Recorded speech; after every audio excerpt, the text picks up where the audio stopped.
নমস্কার বন্ধুরা, আমি আজকে আপনাদের দই পটল রান্না করে দেখাচ্ছি। আমি পটলটার খোসা ছাড়িয়ে নিয়েছি, পুরোটা ছাড়াইনি, দুপাশে এইভাবে চিড়ে নিয়েছি। এইভাবে চিড়লে ভালো করে মশলা ঢুকে যায়। এবার পটলের মধ্যে নুন, হলুদ, চিনি আর লঙ্কার গুঁড়ো দিয়ে ভালো করে মেখে রেখে দিয়েছি। এদিকে আমি একটা বাটির মধ্যে কিছুটা কাজু ভিজিয়ে রেখেছি। পটলগুলো আমি কড়াইতে তেল গরম করে ভাজতে বসিয়ে দিয়েছি। মানে 5টা মতন কাঁচা লঙ্কা আমি চিড়ে নিয়েছি, একটু আদা গ্রেট করে নিয়েছি, আর পোস্ত আর কাজুটাকে আমি পেস্ট করে নিয়েছি।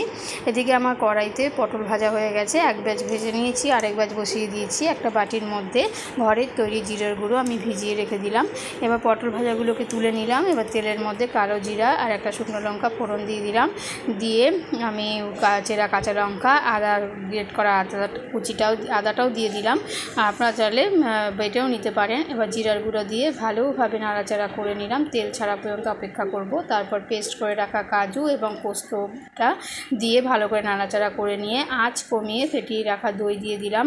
একটু সামান্য চিনি দিয়ে দিলাম আর সামান্য জল দিয়ে ভালো করে নাড়াচাড়া করে ঢাকা দিয়ে, আঁচটা কিন্তু কমই থাকবে, তা নাহলে দই কিন্তু কেটে যায়।